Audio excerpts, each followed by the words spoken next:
setidaknya tahulah ya beberapa jargon, beberapa istilah di dalam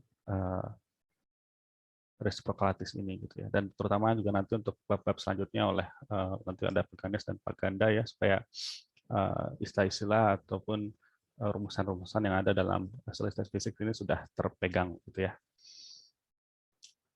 Nah, ini bab 2 reciprocalatis nggak akan lama ya rasanya ya. Nanti akan banyak penurunan matematis ya. Cuma nanti kita akan cepat saja supaya langsung ke fisiknya gitu ya. Nah, ini kita mulai dengan XRD ya, extrinsic diffraction, tentang hukum Bragg ya. Ini juga rasanya kalau kalian sudah mengambil kelas fisika material ya, ataupun kelas apa tuh namanya, kelasnya Pak Yatman dan Budamar tuh karakterisasi material ya, itu rasanya di bab awal juga sudah diajarkan tentang ini ya, Bragg's law. Nah, jadi ini ya berawal dari sini ya, tentang masih berhubungan dengan materi minggu lalu ya, tentang kristal lattis ya. Jadi Bapak Bragg ini merumuskan suatu formulasi untuk menentukan suatu kristal lattis gitu ya, yaitu yang dikenal dengan hukum Bragg ini gitu ya. Nah, yang beliau rumuskan ini adalah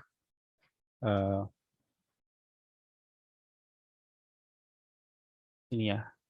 Jadi antara ada ini kan kalau kita melihat suatu kristal ya, kemarin kita sudah kalian sudah melakukan kuisnya ya, di mana sebuah kristal itu bisa dibuat dalam bentuk surface atau permukaan layer seperti ini gitu ya. Nah, jika ada suatu cahaya datang gitu ya, cahaya datang ke layer pertama ya, kemudian dipantulkan, ada cahaya yang sama datang masuk ke surface yang layer kedua dan dipantulkan gitu ya. Nah, ini panjang gelombang cahaya ya yang masuk, yang dipantulkan di layer pertama dan layer kedua itu selisihnya kan ini gitu ya, yang diberi tebal ini gitu ya, panjangnya itu. Dan ini kalau ini adalah theta, di mana theta adalah apa namanya, sudut yang dibentuk antara permukaan dengan sinar datang gitu ya. Nah, ini adalah d sin theta ya. Inilah d-nya, jarak antar layernya. Ini adalah yang apa nih, yang miringnya gitu ya, yang depannya gitu ya. Jadi ini adalah d sin theta gitu ya.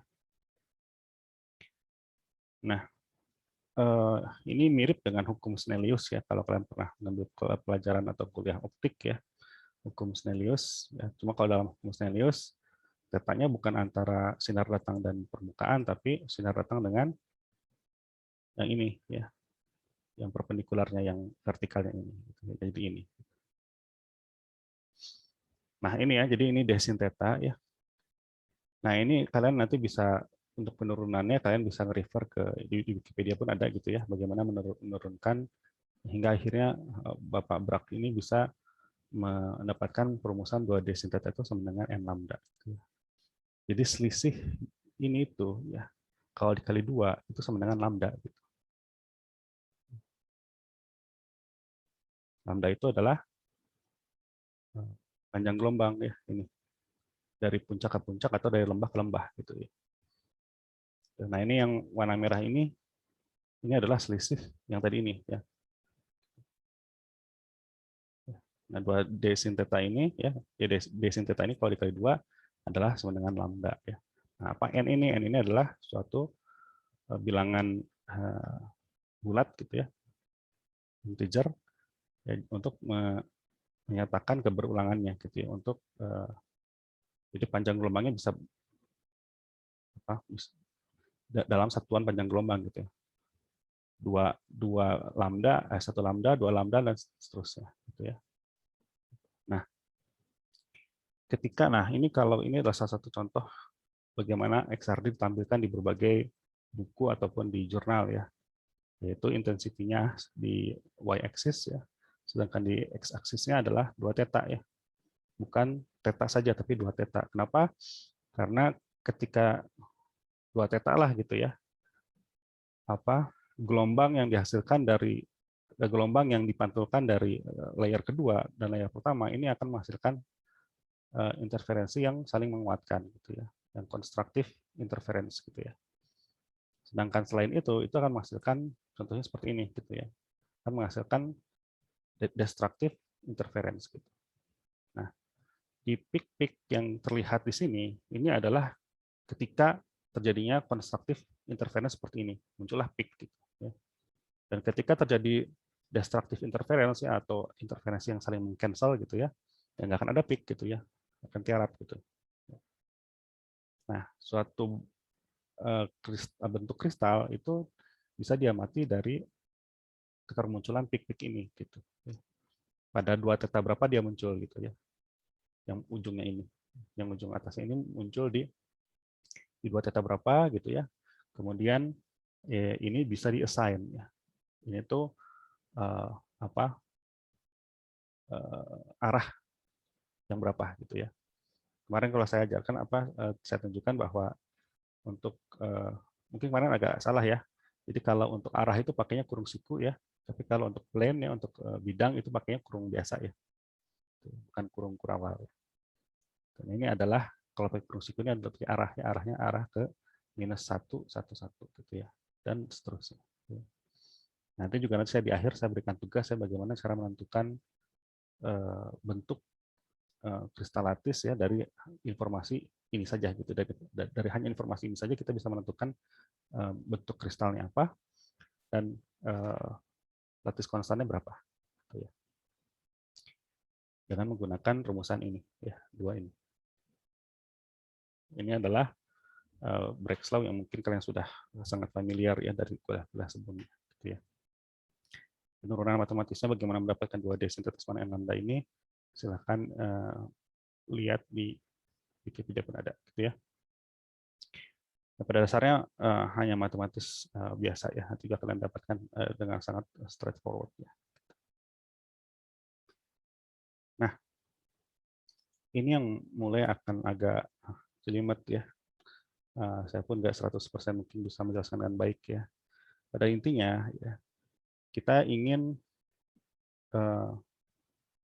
menganalisis ya. Kalau Brecht's law itu analisisnya adalah analisis yang berupa geometris ya, melihat ya aspek geometrisnya.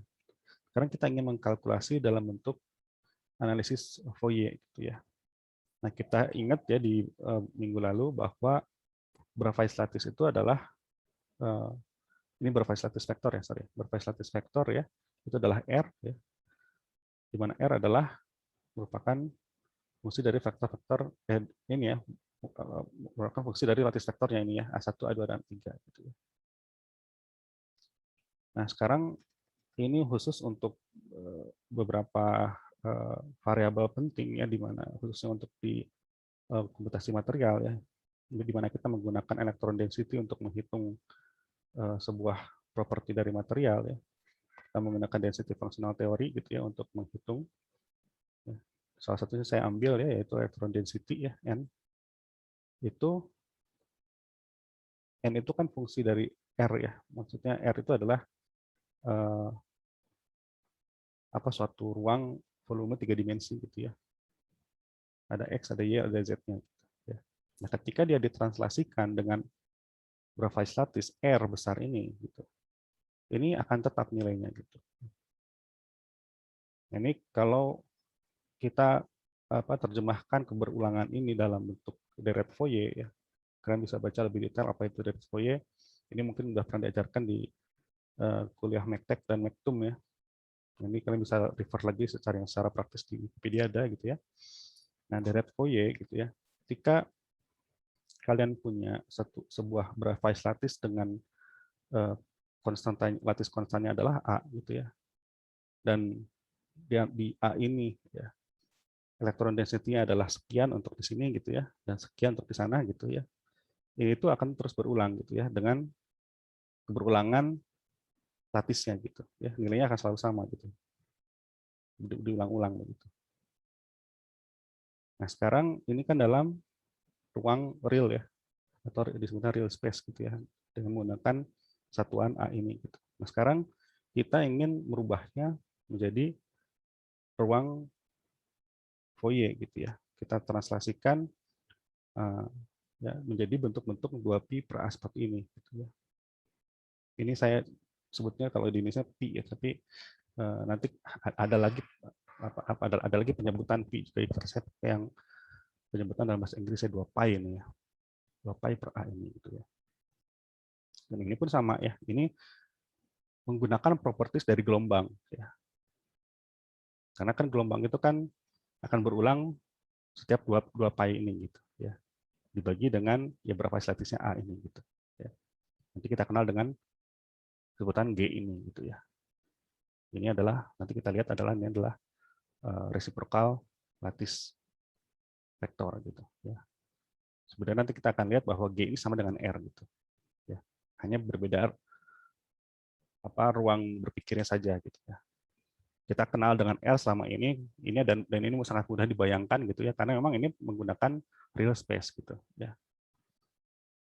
Jadi volume yang sudah kita kenal selama ini gitu ya. Tapi dalam dunia ini, Fourier ini ya, di mana kita menggunakan gelombang ya, ini akan sedikit sulit untuk membayangkannya gitu. Tapi pada intinya sama ya, G dan R ini.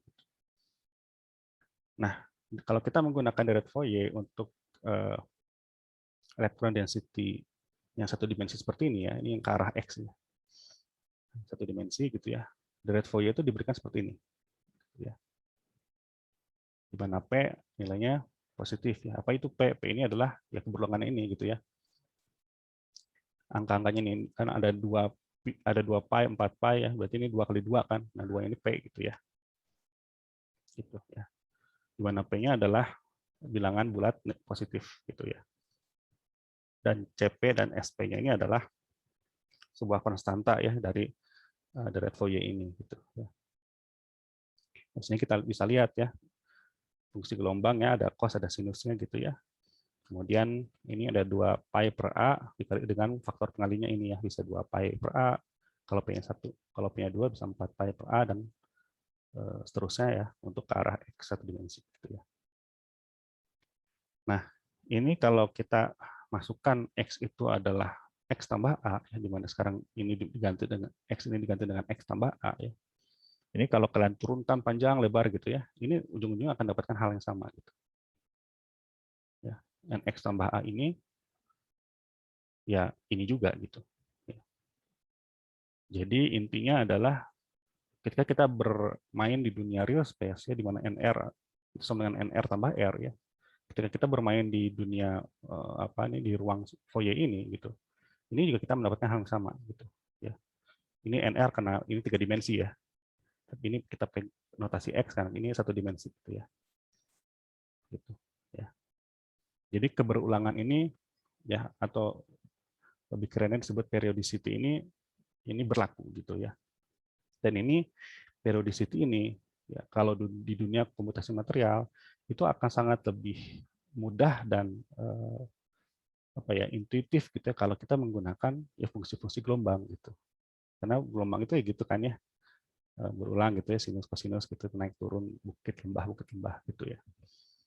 Itu makanya jadi dunia komputasi material itu ya menggunakan gelombang dan sifat-sifat periodicity ini di ruang Fourier ini gitu ya. Karena memang menganalisisnya, menyelesaikan perhitungan menjadi lebih mudah gitu ya. Nah, ini ya yang tadi kita dapatkan di sini ya. Saya tulis lagi di sini ya. Seperti ini. Nah, ini adalah deret Fourier yang dituliskan dalam bentuk sinus kosinus ya. Tapi kalau kalian lihat lagi di Wikipedia yang tadi saya tuliskan ya, ini bentuk deret Fourier ini bisa juga dituliskan dalam bentuk eksponensial seperti ini gitu ya. Di mana sekarang P-nya bukan lagi P yang positif saja, tapi juga P bilangan bulat pokoknya ya, yang positif, negatif, dan 0 gitu ya. Untuk semua nilai P yang bilangan bulat. Ya. Ini bisa dituliskan seperti ini. Sama dengan ini. Ya, ini dibuat seperti ini ya katanya supaya lebih convenient ya untuk mengkalkulasi gelombang. Gitu ya. Dan NP ini merupakan bilangan kompleks ya, sekarang merupakan menjadi sebuah bilangan kompleks ya, dan conjugate kompleksnya itu harus sama gitu ya, supaya ini menjadi bilangan jadi kalau ini diselesaikan secara matematis ya, ini akan menghasilkan bilangan real gitu ya. Gitu. Ya ini disederhanakan ya, sekarang ada, nah ini pi ya. Pi itu sama dengan 2 pi px per a gitu ya. Seperti ini. Ya ini matematis ya, jadi NP itu ada bagian realnya, ada bagian imaginary-nya gitu ya. Seperti itu. Nah, cuma ini saya nggak akan panjang lebar membahas ini ya, kalian sekedar tahu saja gitu ya, bahwa dengan menggunakan analisis Fourier ya, electron density itu bisa dianalisis ya, dan supaya analisisnya menghasilkan sebuah nilai real ya, ini harus terpenuhi gitu ya.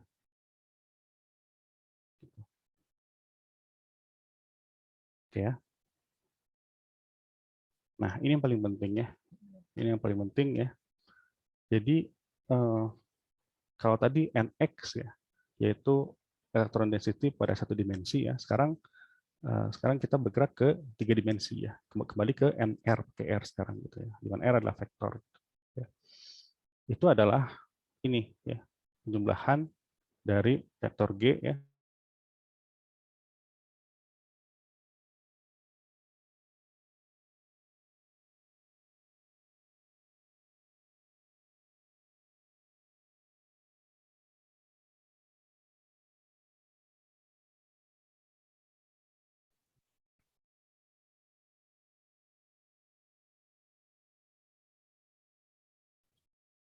Halo, halo, terputus Pak tadi.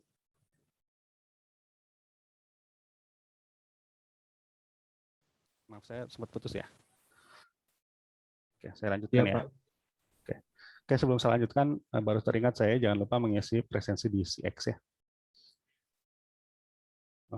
Saya belum share screen lagi ya, sebentar.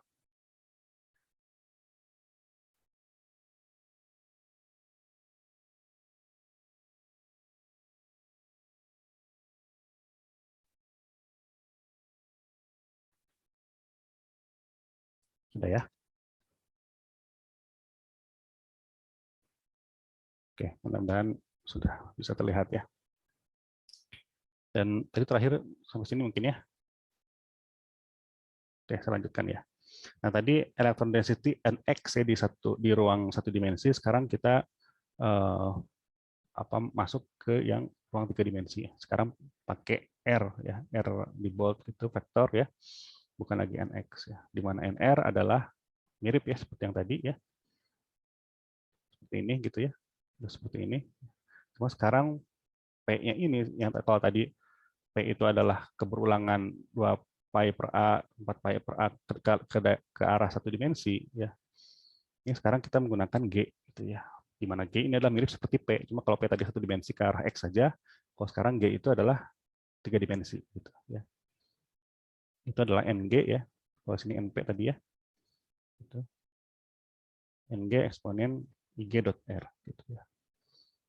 Nah, vektor G ini kita harus cari gitu ya. Harus kita cari sedemikian sehingga NR ini akan bernilai sama ketika ditransaksikan terhadap R gitu. Nanti kita akan lihat di slide berikutnya bahwa NG adalah ini. Seper volume dari selnya ya, dikali dengan integral ya terhadap sel itu dikali NR. Ya, ada lagi NR di sini ya, eksponen dari minus I G.R dV gitu ya. Nah, ini yang paling penting ya, ini yang paling penting harus kalian ingat gitu ya. Ini sisanya hanya tinggal derivasinya saja gitu. Gimana cara mendapatkan ini tadi NG ini gitu. Nah, ini caranya adalah kalau kita balik lagi ke NP yang satu dimensi tadi gitu ya, bahwa NP ini juga lagi-lagi diberikan di Deret Fourier di Wikipedia pun ada gitu ya. Jadi Deret Fourier itu ya sudah lazim ya. Deret Fourier-nya seperti itu dan solusinya pun ada gitu. Solusinya itu ini gitu ya. Gitu. Jadi kalian tinggal pakai aja gitu ya. Nah, ini gimana caranya mendapatkan NP ini? Ya, saya juga lupa gitu gimana gitu ya. Cuma kira-kira kalau mau tertarik ke arah sana, kalian bisa baca yang singkatnya melalui Wikipedia ataupun di buku-buku textbook MECTEC atau MECTUM ya. Gitu. Nah, NP ini diberikan seperti ini ya. Ini solusi dari Derek Foyer. Nah, ini kalau kita masukkan lagi NX itu ini ya, kita masukkan NX ke sini, kita akan dapatkan ini. Gitu, ya. Nah, di mana integral ini itu ya akan menghasilkan solusi seperti ini ya. Untuk P aksen sama dengan P itu akan dapatkan hasilnya solusinya seperti ini ya. Tapi ini sebenarnya 0 gitu. Kenapa? Karena P aksen dikurangi P adalah bilangan bulat ya. Gitu. Jadi sehingga eksponen ini bernilai 1 ya. Gitu. Makanya ini 0. Gitu. 1 kurang 1 0. Nah, untuk P aksen sama dengan P ya. Ini hasilnya NP adalah A gitu ya. Artinya ada noise sebentar ya. Hasilnya ini adalah A gitu ya. Nah, ini kalau kita masukkan nilai A ya. Hasil integral ini maaf ya. Hasil integral ini adalah A gitu. Ya. Nah, kalau kita masukkan A itu ya ke sini gitu ya. Ini akan kita dapatkan NP sama NP ya. Bahwa terbukti bahwa NP itu kalau ditranslasikan terhadap P ya, sembarang nilai P ya, dalam hal ini P aksen sama dengan P gitu ya, itu akan menghasilkan hal yang sama gitu. Ya, keberulangan tadi gitu. Nah, dari sini didapatlah NG gitu ya. Yang adalah volume selnya kali integral ini gitu. Ini penurunan lengkapnya sebetulnya ada di buku Kittel ya, kalian bisa baca lengkapnya. Cuma yang ingin saya tekankan di sini adalah ini tadi ya, yang slide sebelumnya. Bahwa elektron density adalah ini gitu ya, dan NG-nya ini adalah ini. Gitu. Ini adalah yang dicari gitu ya. Nah, kita lihat lagi lebih jauh ya. Nah, itu ya, itu adalah tadi ya. Jadi menganalisis salah satu contoh parameter fisika yaitu elektron density ya pada Fourier space gitu ya. Nah, sekarang ini juga salah satu yang penting ya, adanya reciprocal lattice vector gitu ya. Ini karena memang babnya adalah tentang bab reciprocal lattice ya. Jadi kalau di minggu lalu ya itu adalah Bravais lattice tentang di real space, ini kita menggunakan Bravais lattice yang sama tapi ditranslasikan ke dalam reciprocal lattice gitu ya. Nah, definisinya reciprocal lattice itu apa? Yaitu ini B1, B2 dan B3 ini, tapi jangan terbalik-balik dengan B1, B2 dan B3 yang basis itu ya, atomic basis ya. Ini kebetulan notasinya sama ya, cuma dalam hal ini bukan atomic basisnya tapi reciprocal lattice ya. Dalam beberapa buku notasinya bisa beda-beda ya, bisa B ataupun yang lainnya gitu ya. Ini kebetulan saya ambil dari buku Kittel, kalau kita menggunakan notasi B ini gitu ya. Ya, di mana B1 sama dengan 2 pi dikali A2. A2 ini adalah lattice vector di real space ya. Yang kemarin kita belajar ya. Yang primitif lattice A1, A2, A3 itu yang kemarin itu ya. Nah, untuk B1 ini adalah A2 cross A3, ini cross product ya, dibagi dengan A1 dot hasil ini, ya, A2 cross A3 ini. Dan begitu seterusnya untuk B2 dan B3. Gitu. Ya. Nah, nanti kita akan lihat bagaimana contoh mengkonversi ya dari vektor lattice vektor Bravais ya A1, A2, A3 ke reciprocal lattice vektor B1, B2, B3. Ya. Nah, sekarang kita akan dapatkan ya bahwa G ya itu ya mirip seperti R di real space ya. Kalau di real space itu pakai R besar ya sama dengan ini ya yang tadi ya. Mana ya? Ini ya. Nah, G ya reciprocal lattice pun sama seperti R gitu ya. Cuma sekarang menggunakan vektornya adalah ini B1, B2, B3 ini. Ya. Gitu. Nah, ketika elektron density NR ditransaksikan dalam kristal lattice R gitu ya. Ini NR tambah R gitu ya. Ini yang tadi yang muncul di sini ya. Nah, tadi ini ya. Ya, ini itu ketika ditambahkan R itu kan akan seperti ini ya, bahwa ini pun ya nanti ini kan sebenarnya tadi cuma sampai sini ya, eksponen I G dot R ini ada penambahan R besar yaitu tambah satu komponen ini ya dikali dengan eksponen I G dot R besar ini gitu ya. Nah, cuma eksponen I G dot R ini sama dengan 1 gitu ya. Nanti kalian akan lihat ya bahwa G ini ya, G yang kalian dapatkan di sini ya dengan R yang berapa statis itu ya kan ada hubungan ini gitu ya. Ya, di mana ada ini gitu ya, BI dot A J ini ada ini gitu ya. Ini eksponen dari ini adalah 1 gitu. Ya, makanya NR tambah R besar itu sama dengan NR. Kembali lagi jadi yang sampai sini doang gitu ya. Cuma yang sampai sini aja gitu. Di mana ini yang sampai sini doang ini adalah ya NR tadi itu lagi gitu. Ya. Jadi pada dasarnya adalah apa? Ketika elektron density NR itu ditransaksikan terhadap R ya, kita bekerja ini di dalam reciprocal lattice gitu ya, reciprocal space ya. Dan ketika kita transaksikan ke dalam R dalam bervice lattice itu juga hasilnya akan sama. Ya. Nah, ini apa? Sebenarnya kita mendapatkan derive ini semua itu buat apa gitu ya? Toh kita dari tadi cuma muter-muter aja gitu ya. Ya NR sama dengan NR lagi gitu. Ya. Mau ditransaksikan terhadap R besar ya balik lagi ke NR lagi gitu ya. Ini sebenarnya arti fisisnya apa gitu ya yang kalau penurunan matematis kalian bisa pelajari gitu ya. Kalian bisa detailkan sendiri ya, baca buku ataupun menurutkan sendiri gitu ya. Tapi fisisnya apa? Gitu. Artinya apa gitu ya? Yang pertama adalah setiap struktur kristal itu memiliki dua kisi ya, yaitu kisi kristal yang berphase itu ya, yang di real space itu, dan ada kisi resiprokal yang di Fourier space ini. Gitu. Ya, kalau membayangkan ya sih yang paling mudah itu membayangkan yang real space ya. Ada krisi, ada kotak, ada kubus segala macam gitu ya. Nanti kalau kita lihat ya ada kisi resiprokal yang sebenarnya juga nggak sulit-sulit amat untuk dibayangkan ya.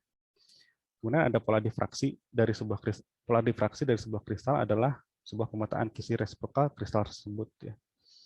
Jadi ini berhubungan dengan pola difraksi yang Breaks law itu ya.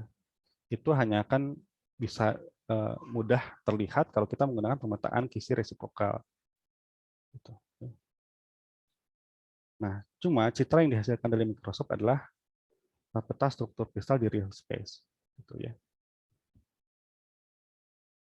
Sehingga ketika kita memutar sebuah kristal, kita merotasikan keduanya, baik direct lattice di Bravais-nya ataupun reciprocal lattice-nya. Ya. Jadi pada intinya ini hanya sekedar trik matematika saja gitu ya. Ya, untuk memudahkan karena kristal itu sifatnya periodik ya, berulang gitu ya. Kalau kita translasikan ke Fourier space itu akan lebih mudah diselesaikan itu aja gitu ya. Hanya trik matematis gitu. Ya. Tapi konsep dari Bravais lattice dari reciprocal lattice-nya tetap tidak berubah gitu. Ya, barangnya masih itu aja gitu. Nah, jadi secara singkat, reciprocal lattice adalah ya Bravais lattice juga gitu, tapi di space yang berbeda. Kalau Bravais lattice itu di real space, kalau ini adalah di Fourier space gitu. Dan dimensinya berubah gitu ya. Dimensi reciprocal space adalah seperpanjang gitu ya, entah sentimeter atau meter gitu ya. Sedangkan di Bravais lattice kita kan menggunakan lattice konstan A itu kan dalam angstrom, dalam nanometer dan segala macam gitu. Kalau ini kebalikannya. Nah, terus muncul pertanyaan, kenapa kita perlu Fourier analisis gitu ya? Dari tadi kita muter-muter tentang menderive bagaimana persamaan ini diselesaikan dengan Fourier analisis. Gitu. Ya, alasannya karena ini ya, wave vectors are always drawn in Fourier space. Gitu. Ini berhubungan dengan gelombang gitu ya. Mungkin di kuliah fenomena gelombang juga semua persamaan matematis diselesaikan dalam Fourier space. Gitu. Karena dalam Fourier space ada sinus, cosinus, ada eksponensial yang lebih mudah untuk menyelesaikan persamaan-persamaan gelombang. Gitu ya. Nah, ini menjabarkan lagi apa yang tadi kita bahas tentang the Bragg law tadi ya. Nah, cuma kalau the Bragg law tadi kan penurunannya geometris ya. Nah, sekarang kita akan menurunkannya berdasarkan sifat gelombang ini gitu ya. Jadi diffraction condition ini menyatakan kondisi di mana difraksi itu akan terjadi gitu. Ya. Ya, kalau kita balik lagi ya, ini ya, set of reciprocal lattice vectors G ini ya, ini akan menentukan ya refleksi dari X-ray ya. Itu tadi ya, ini adalah G-nya ya. Kemudian di mana B1, B2, B3 adalah yang tadi ini. Gitu ya. Nah ini kembali lagi ya, masih sama seperti yang the Bragg law tadi ya, bahwa ini ada sinar datang ya, kemudian dipantulkan, sinar datang dipantulkan gitu ya. Kemudian selisih antara yang sinar datang ke O dan sinar datang yang ke volume dV ini adalah selisihnya ini ya. Ini adalah R ya. Ini adalah Pi ya. Berarti yang ini adalah R sin Pi. Nah, sekarang kalau kita menggunakan kalau kita kalikan dengan 2Pi per lambda ya. 2Pi per lambda ini adalah wave number ya. Kita akan dapatkan yang namanya perbedaan sudut fasa gitu. Ya. Jadi sebenarnya kan sinar datang ini kan nggak lurus seperti ini gitu ya, tapi bentuknya kan gelombang gitu kan ya. Nah perbedaan sudut fasa antara gelombang yang atas dengan gelombang yang bawah ini adalah ini gitu ya. Di mana R sin theta ini dikalikan dengan kan perbedaannya ini kan perbedaannya ini kita hanya merubah menjadi bentuk sudut gitu ya. Sudut fasanya dikalikan dengan 2Pi per lambda. 2Pi per lambda ini adalah wave number K ini. Berarti sekarang perbedaannya ya, itu adalah menjadi KR sin Pi gitu ya. Nah, kalau kita menggunakan sudutnya bukan sudut yang Pi ini tapi sudut yang theta ini gitu ya. Ini akan menjadi cos gitu ya. Yang merah ini ya. Ini kan kalau dilihat dari Pi ini adalah sin gitu ya depan. Kalau ditinjau dari theta ini adalah cos yang samping. Gitu. Jadi K kali R kali cos theta ya. Nah, kita tahu bahwa KR cos theta itu adalah definisi dari dot product gitu. K dot R. Kalau cross product kan sin ya. Kalau dot product adalah cos K dot R. Dan dengan cara yang sama kita akan mendapatkan perbedaan phase angle untuk sinar pergi ya, yang K prime ini, K aksen ini. Nah, jadi total perbedaan sudut fasenya adalah ini K min K prime dot R ini. Sekarang kita mempunyai namanya faktor fasa ya. Faktor fasa yaitu adalah eksponen dari I kali sudut fasanya gitu. Kalian bisa cari ya atau bisa ingat-ingat kembali ya, entah mungkin di kuliah fenomena gelombang atau apa gitu ya. Bahwa faktor fasa adalah eksponen I dikali sudut fasanya gitu. Kita dapatkan ini. Gitu ya. Nah, sekarang kalau kita mempunyai yang namanya amplitude scattering ya, itu adalah hasil integral dari perkalian NR dikali faktor fasa tadi gitu. Diintegrasikan terhadap dv yang ini. Ya. Jadi amplitude dari kekuatan dari scatteringnya itu adalah ya sudut fasa ini dikali dengan NR-nya ya, yang diintegrasikan terhadap dv gitu. Ya. Ini. Terhadap satu volume dv ini. Gitu. Ya. Dan bla bla bla sampai ke bawah kita akan dapatkan ini gitu ya. ya, penjumlahan dari integrasi ini. Nah, lagi-lagi kita berhubungan dengan NG ini, gitu ya, yaitu bilangan ya, n ini bilangan keterulangan ya, bilangan keterulangan di G ya, di mana G adalah ruang 3 dimensi, gitu ya. Ya. Ini saya nggak yakin dengan penjelasan segini mungkin akan membuat bingung ya. Tapi ya nggak apa-apa lah ya. Nanti pada intinya ya, ini adalah ada kondisi-kondisi di mana difraksi itu terjadi, gitu. Yaitu kalau ini terpenuhi, gitu. 2k.g tambah g kuadrat sama 0, gitu ya. Atau ini kalau kita si 2k.g-nya ini kita pindahkan ke kanan ya, kan akan jadi 2k.g minus ya, harus ada minus, cuma karena sifat keberulangannya itu tadi ya. G vektor ini ya sama dengan G minus sama dengan minus dari G-nya itu sendiri. Makanya kondisi di mana difraksi terjadi adalah ini. Ini harus terpenuhi. Ini harus terpenuhi agar difraksi terjadi. Gitu ya. 2k.g sama dengan G kuadrat. Nah, ini kalau kita turunkan lagi, kita jabarkan lagi ya. Di mana K adalah 2 pi per lambda ya. Dikali dengan didotkan dengan G ya. Dan dot ini adalah sin theta gitu ya. Itu G sin theta ya sama dengan ini ya, G kuadrat ini. Nah, kita akan dapatkan ini. Gitu. Nanti ujung-ujungnya akan mendapatkan hukum Breaks law lagi gitu. Ya. Yaitu yang tadi 2D sin theta sama dengan lambda. Ya, di sini DHKL ya. HKL ini adalah Miller indices itu ya, yang kemarin saya tunjukkan di minggu lalu adalah yang arah itu ya, yang arah 111, 100 dan sebagainya. Oke, ya. Mungkin cukup sampai di situ ya tentang matematisnya ya. Jadi pada intinya apa yang saya jelaskan tadi adalah bagaimana menyelesaikan sebuah keberulangan dalam keberulangan, kan sifat dari kristal itu kan keberulangannya gitu ya. Nah, itu kita menyelesaikan apa persoalan keberulangan dalam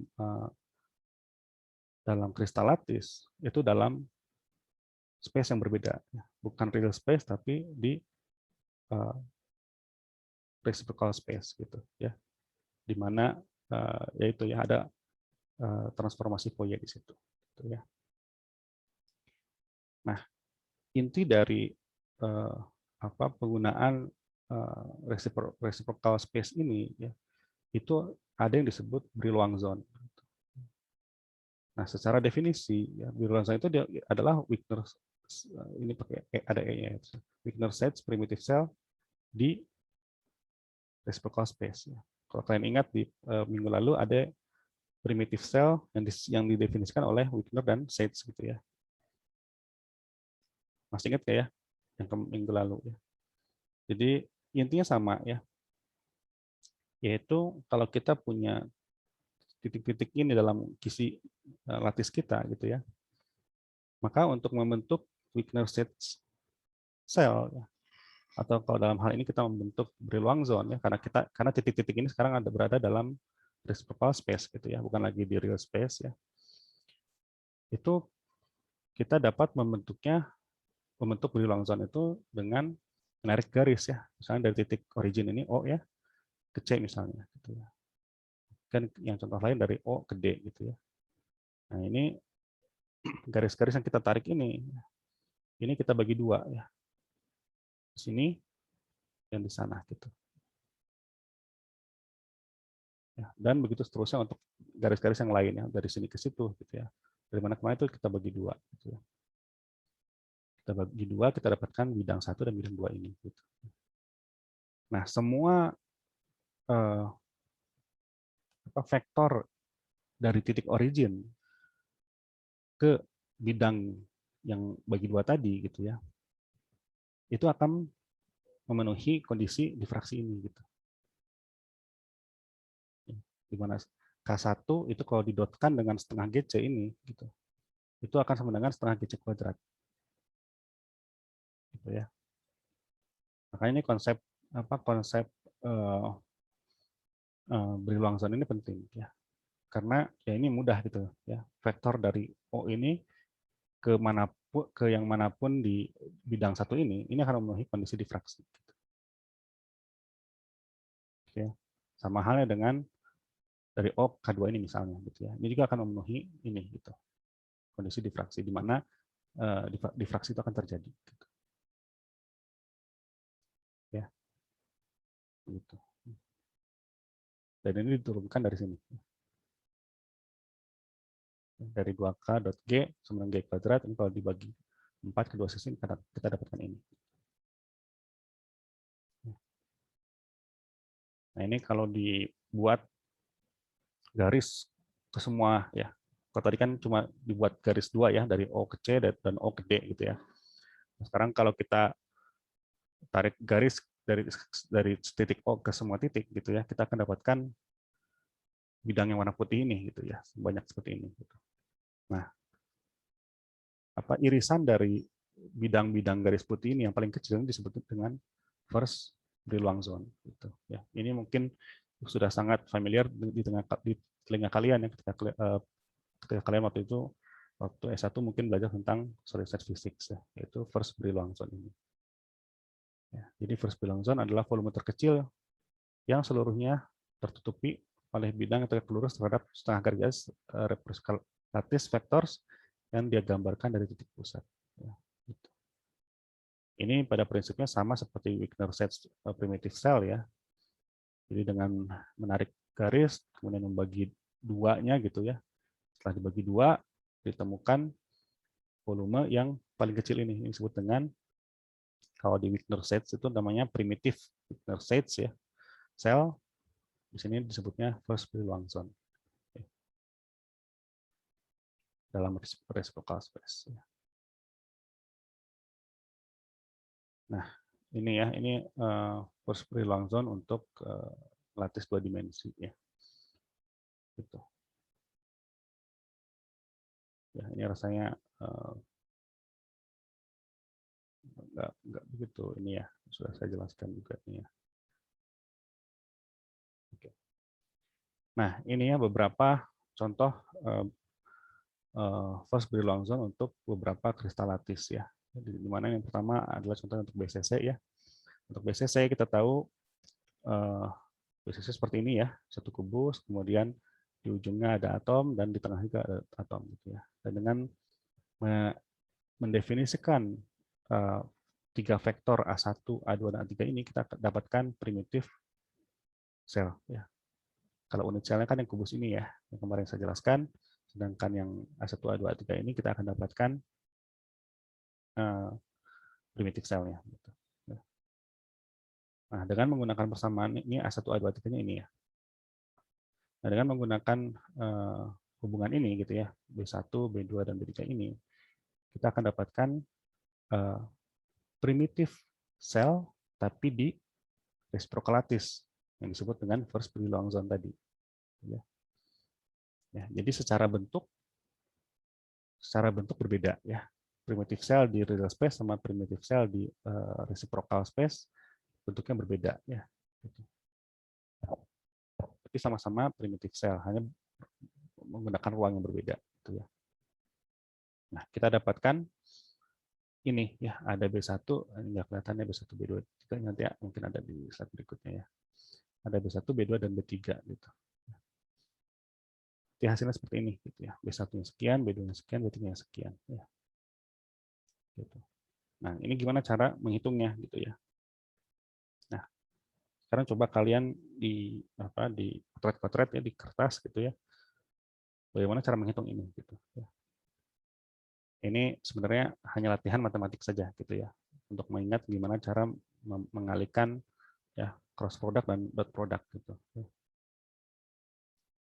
Silakan ya dicoba ya, nanti kita bahas bareng-bareng ya. Harusnya ada.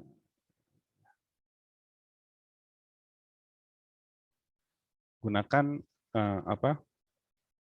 ini ya, sifat dari cross product ini ya, di mana ini kan kalau saya menggunakan XYZ ya, tapi ini akan akan berkorespondensi dengan X itu dengan Y, ya, Y itu dengan J, dan Z itu dengan K, ya.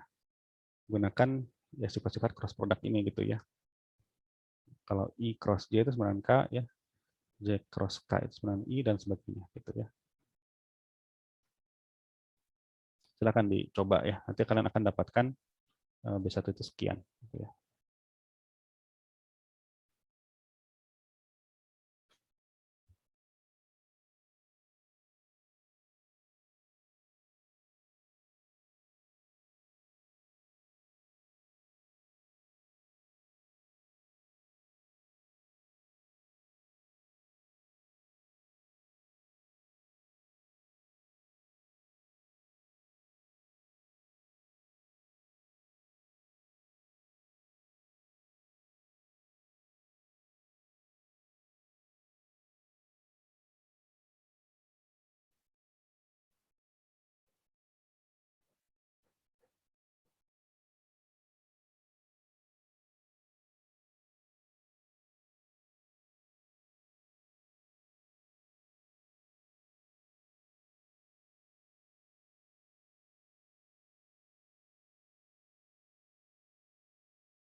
Sudah, Pak? Sudah ya? Oke, sekarang kita coba bahas ya. Ada yang mau mendikte kira-kira apa yang harus saya tuliskan di sini?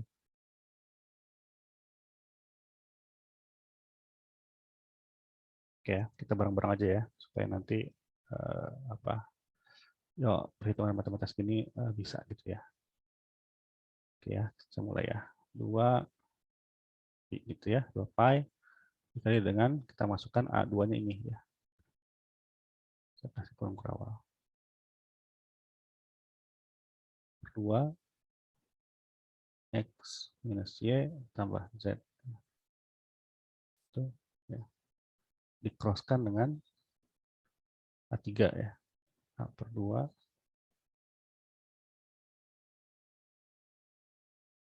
ya.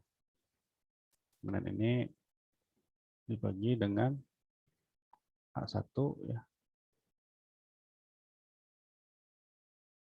satunya adalah A per 2 min X tambah Y tambah Z. Ya. Ini didotkan dengan hasil yang atas ini gitu ya. Saya biarkan aja dulu A2 kali panjangan ini. A2 cross A3 ya. Ini saya biarkan aja dulu ya. Karena ini sama dengan yang atas ini. Terus gimana?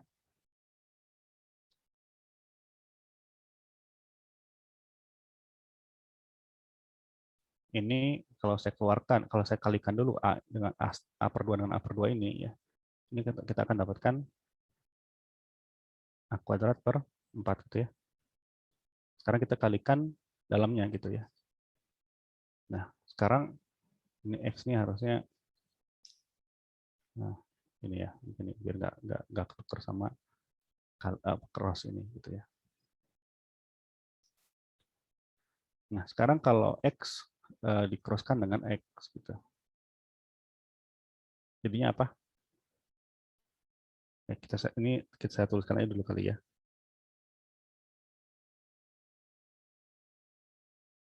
Ya, saya tuliskan aja dulu ya. Jadi X di-cross ya dengan X. Kemudian ditambah dengan X di-crosskan dengan apa? Y ya. Ditambah lagi ya. Sekarang X di-crosskan dengan min Z ya.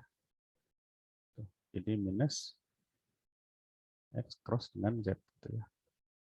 Ditambah lagi dengan sekarang min Y di-crosskan dengan X gitu ya.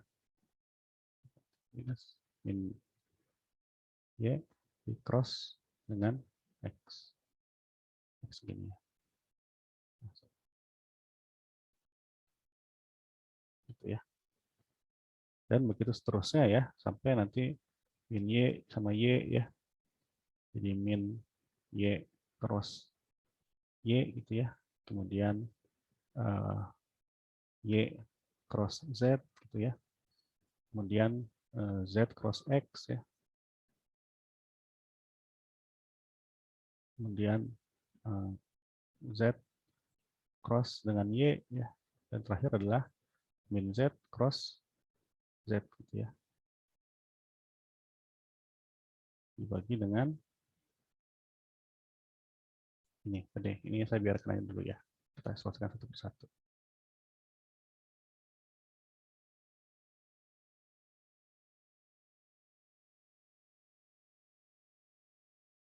Gitu ya. Ini kalau nulis dalam apa? Dalam tulisan tangan ya, ini sebaiknya dikasih cap gitu ya, dikasih. Supaya tahu bahwa ini adalah vektor. Ya.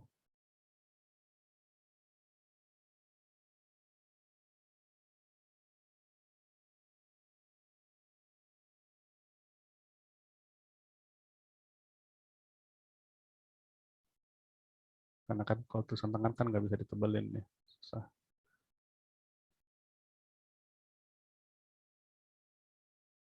Ya, sekarang kita selesaikan lagi.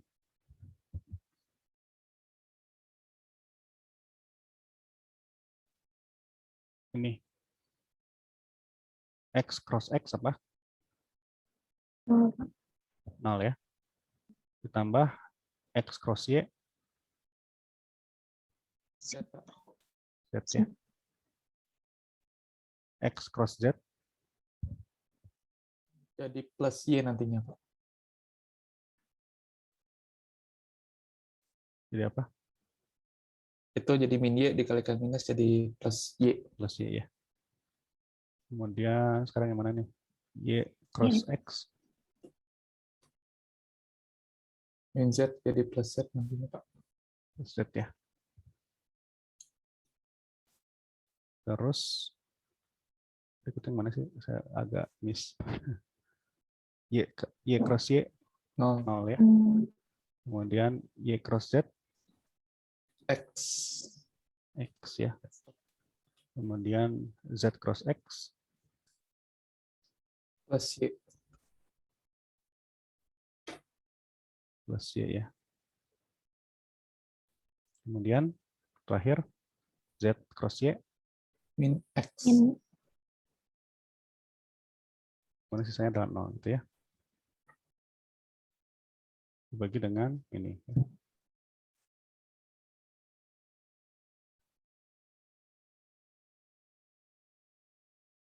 Dikali di dot dengan ini itu ya, dengan 2. Ini kan Z-nya ada 2, Y-nya ada 2, X-nya 0 gitu ya.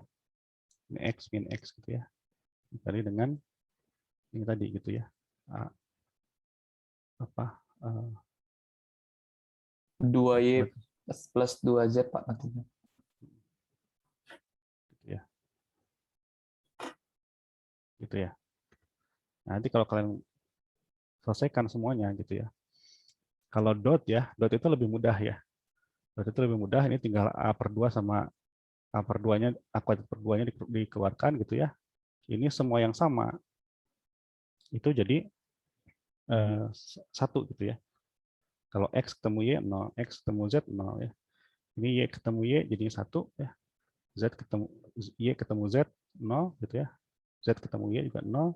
Z ketemu Z ketemunya 1 gitu ya. Jadi nanti hasilnya itu akan seperti ini.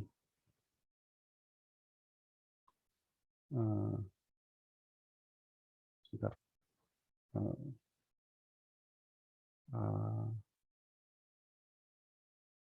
A kuadrat per 4 dikali 2 Y tambah Z gitu ya. Dibagi dengan gimana ini? A pangkat 3 per 8. Pangkat 3 ya.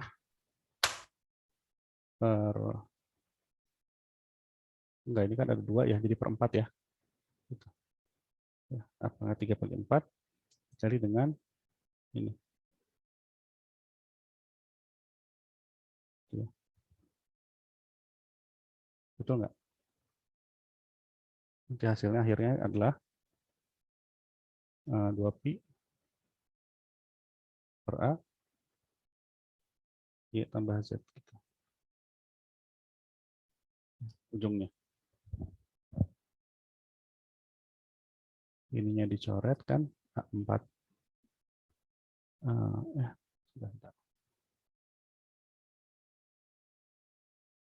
Betul ya? Ya betul. Ya. Ini yang sama-sama coret. Ya. Maaf. Sama-sama dicoret ya. Ini A pangkat 2 bagi A pangkat 3, sisa tinggal A di bawah ya. Ini 2 pi-nya masih ada ya. Kemudian sisanya adalah ini ya. Y ini udah nggak ada ya. Ini bukan Y tambah Z, tapi ini kan ketemunya Y sama Y 1 ya. 1 ya. Ini ketemunya 1 ya. 2 kali 1, 2 gitu ya. Ya. Ini kan ya. Ya, gitu ya. Jadi ketemunya 2pi per A dikali Y tambah Z gitu ya. Ini untuk B1-nya. Nanti berikutnya kalian dengan menggunakan cara yang sama ya bisa mendapatkan B2 dan B3 gitu. Oke ya. Nah, bagian yang bawah ini ya. Bagian yang bawah ini ya, yang tadi kalian hitung itu adalah sama dengan setengah A pangkat 3 ini adalah volume dari sel primitif ya. Karena ini A gitu, ini adalah sel primitif yang berfaiz ya, yang di real space gitu ya. Memang volume dari sel primitif itu cuma hanya setengah dari volume kubus gitu ya. Volume kubus kan A pangkat 3 gitu ya. Jadi sel primitif itu volumenya setengahnya. Ya. Nanti kalau kalian hitung ini ya untuk yang FCC ya, itu kalian akan mendapatkan sama dengan 1/4. Karena untuk FCC volume primitif sel hanya 1/4 dari volume kubus. Ya. Itu ya adalah first brilliant zone untuk BCC ya. Nah, dengan menggunakan cara-cara yang sama ya, ini adalah primitive cell dari FCC ya, di mana volume yang abu-abu ini adalah seperempat dari volume yang besar ini, yang kubus besar ini. Dan ini adalah first Brillouin zone-nya untuk FCC. Ya, yang A1, A2, A3 ini adalah ini gitu ya. Yang B1, B2, B3 hasil translasi ke reciprocal lattice-nya adalah ini gitu ya. Nah, yang menarik adalah kalau kalian perhatikan ya, saya buka lagi materi pekan lalu ya.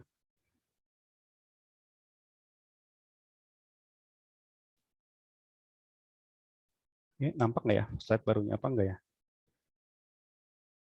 Atau slide yang lama aja? Yang bab reciprocal lattice. Kelihatan ya? Masih yang tadi, Pak. Saya share semuanya. Oke. Nah, mana ya? Nah, ini kalau saya sandingkan ya, ini materi pekan lalu ya, Wigner sets primitif dari BCC itu ada seperti ini. Ini Wigner sets primitive cell ya di real space ya, ini di real space untuk BCC itu sama dengan first Brillouin zone-nya FCC di reciprocal space gitu. Ya. Dan Wigner sets primitif di Bravais lattice di real space untuk FCC itu sama dengan first Brillouin zone untuk BCC di reciprocal space. Gitu. Ya, jadi kebalik-balik. Gitu. Ya. Gitu ya. Jadi ya A1, A2, A3 di BCC itu kalau kita transisikan ke B1, B2, B3 ini hasilnya akan sama dengan ini hasil ini ya. Ini akan sama dengan hasil primitive cell-nya atau Wigner set primitifnya si FCC gitu. Ya. Menariknya seperti itu ya. Sedangkan untuk yang simple kubus, simple kubik ya, itu primitive cell di real space itu akan sama dengan primitive cell di atau first Brillouin zone di reciprocal space. Gitu. Ya banyak beberapa contoh untuk mendapatkan first Brillouin zone ya untuk beberapa tipe kristal ya. Untuk simple kubik, BCC, FCC, hexagonal dan lain-lain ada di buku ataupun ada di sekarang ada banyak di internet banyak gitu ya. Nah, untuk pekan ini ya tugasnya adalah ini ya ada 3 soal. Ini juga akan sangat bermanfaat ya untuk yang nomor 1 ini mungkin akan banyak digunakan ya untuk kalian yang berkecimpung di eksperimen ya.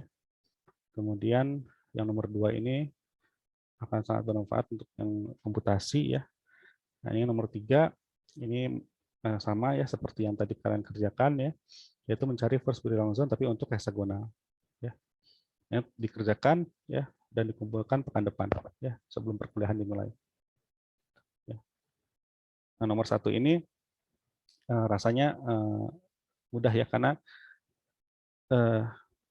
D-nya kita bisa hitung dari sini ya. Oh ya ininya ya lambdanya belum saya kasih ya. Lambdanya itu adalah sebentar.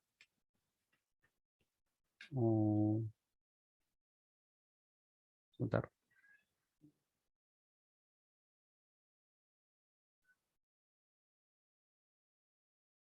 Berapa ya lambda untuk koper tuh? Bentar ya, saya cari dulu ya.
Oke, ini dapat ya.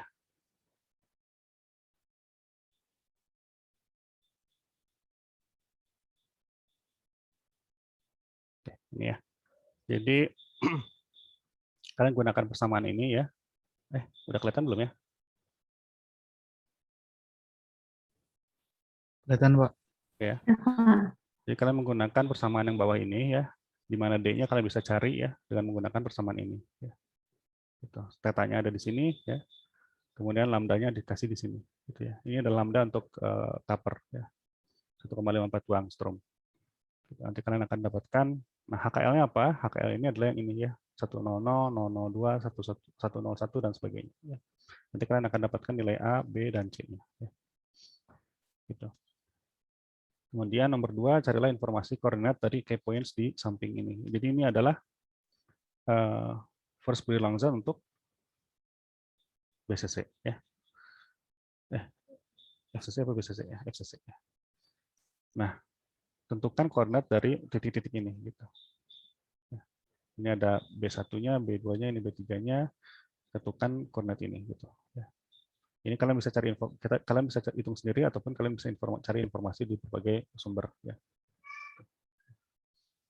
Kemudian yang ketiga, gambarkan first Brilangzon untuk heksagonal dan tentukan reciprocal lattice vektornya. Ya, B1, B2, B3-nya berapa? Dengan cara menghitung yang seperti tadi ya, dari A1, A2, A3-nya.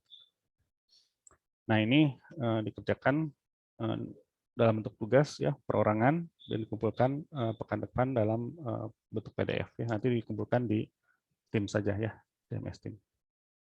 Oke, mungkin itu ya, nggak banyak yang bisa saya sampaikan untuk materi reciprocal lattice ini. Nanti kita akan lanjutkan lagi pekan depan dengan materi chemical bonding in solids ya, yang mungkin lebih banyak informasi ya. Kalau ini hanya apa ya? Kalau minggu kemarin tentang graphite lattice ya, yaitu lattice di real space, sekarang mentransformasikan ya di real space menjadi reciprocal space gitu ya. Jadi hanya pengetahuan apa ya basic lah gitu ya. Nanti mulai minggu depan dan minggu seterusnya ya dengan Pak Ganes dan Pak Ganda akan lebih pengetahuan dan lebih ke aplikasi-aplikasi gitu ya. Baik, ada pertanyaan dulu sampai sini?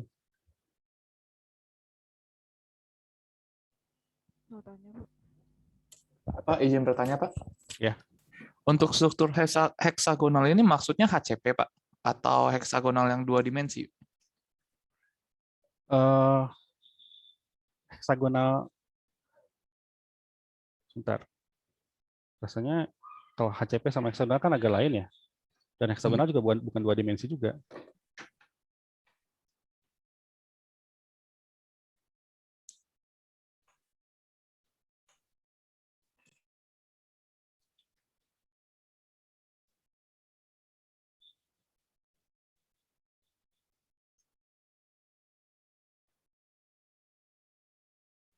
Bentar ya, saya lupa ininya di mana catatannya.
Oh, mana?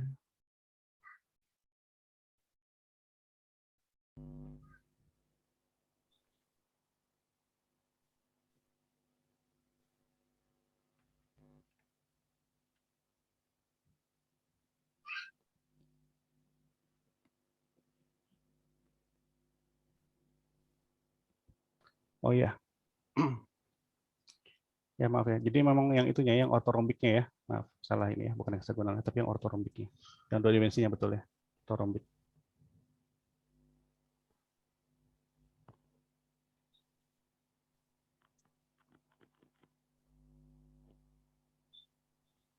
Hmm.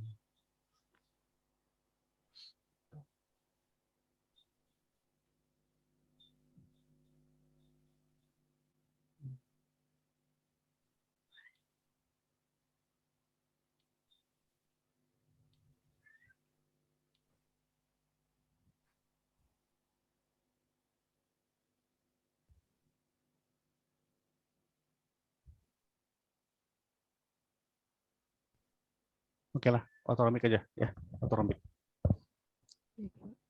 Oke.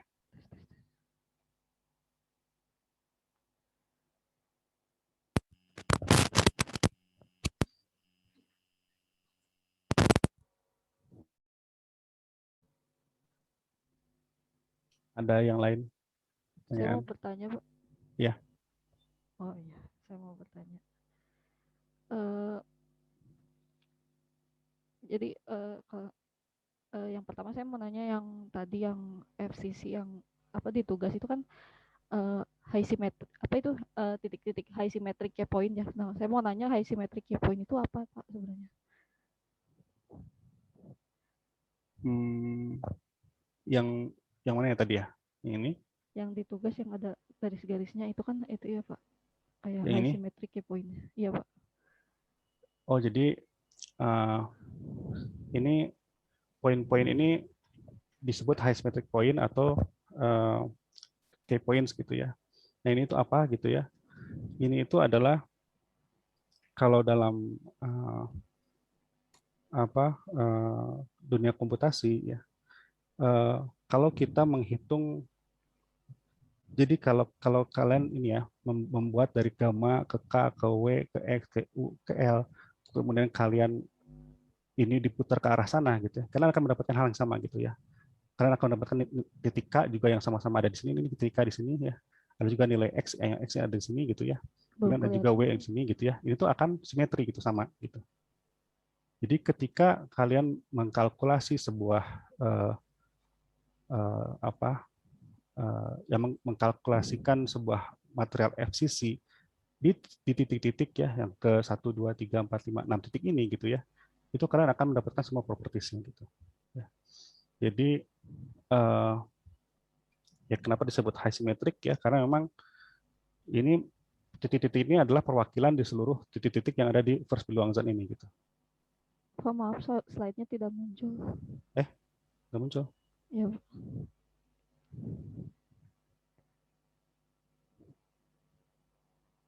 Ini udah muncul ya.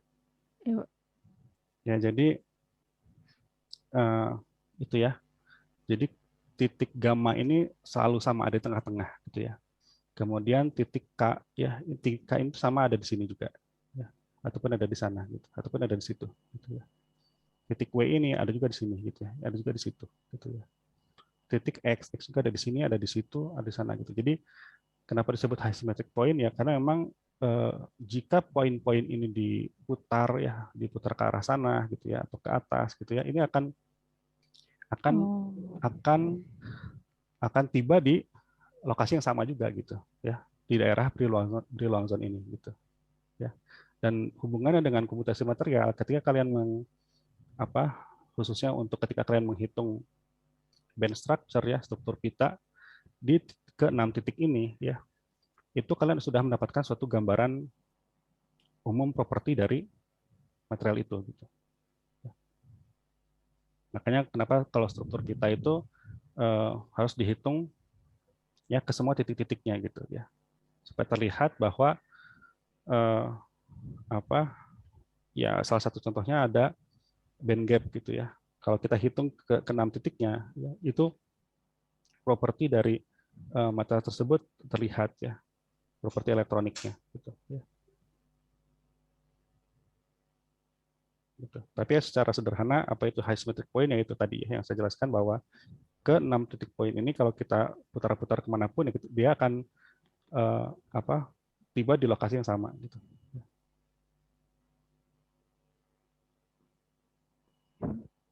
Ini kita sebut juga sebagai key points, yang suka kalian atau beberapa di antara kalian suka lihat di band structure ya.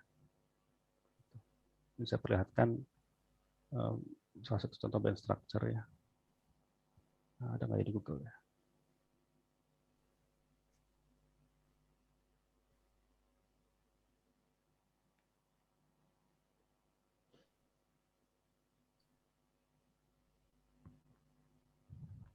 Ini ada contohnya ya.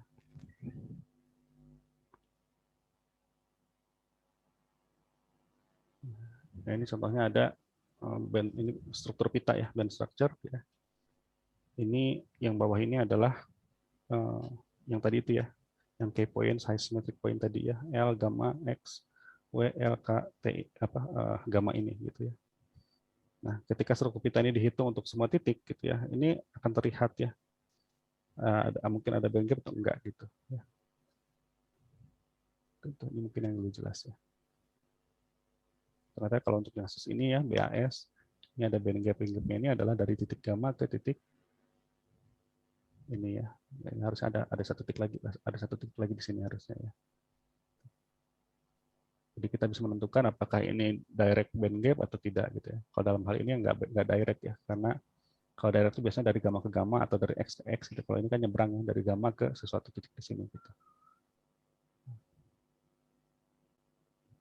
Itu sih ya. Jadi suatu properti, terutama properti elektronik ya, bisa diwakilkan pada poin-poin ini gitu. Seperti itu kira-kira.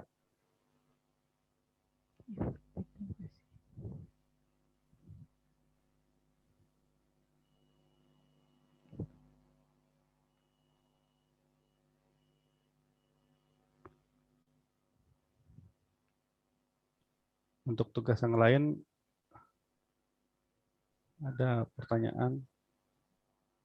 Ya rasanya bisa semuanya. Nomor 1 juga bisa, nomor 2 ini hanya tinggal cari informasinya aja gitu ya, berapa koordinatnya gitu. Kemudian nomor 3 ini juga, kalau nomor 3 ini harus dihitung ya, dengan cara yang sama tadi seperti di BSSC tadi ya.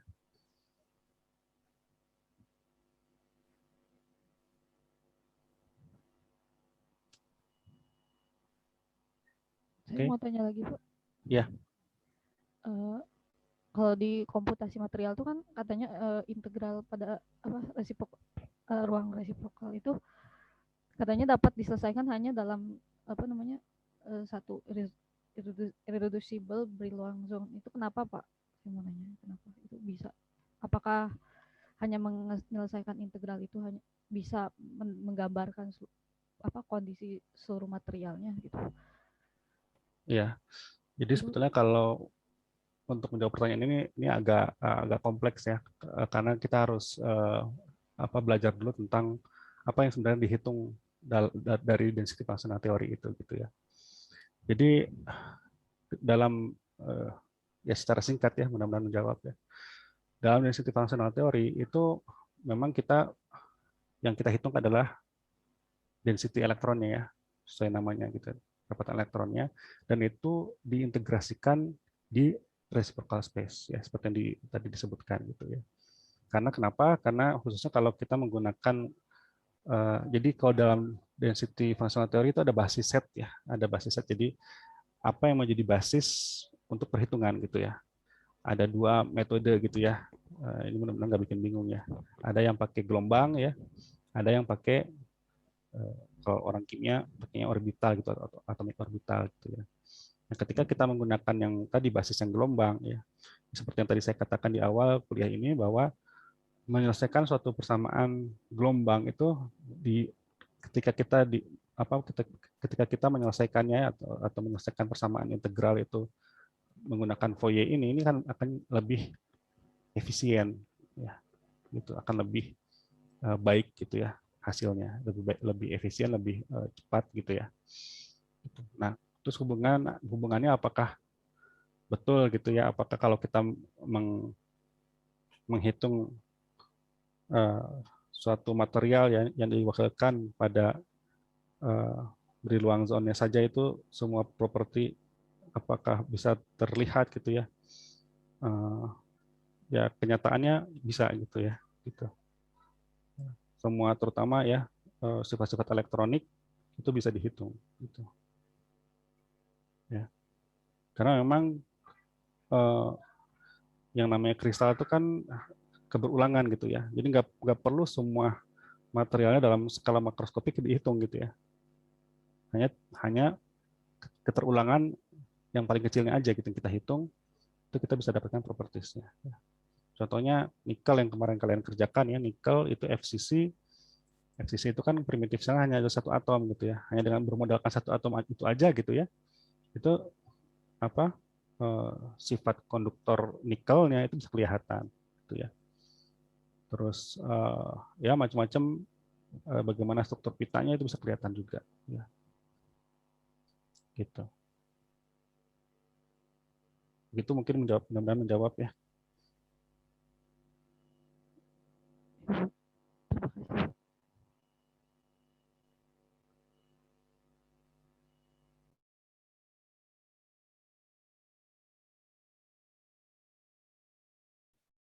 Baik, ada pertanyaan lain?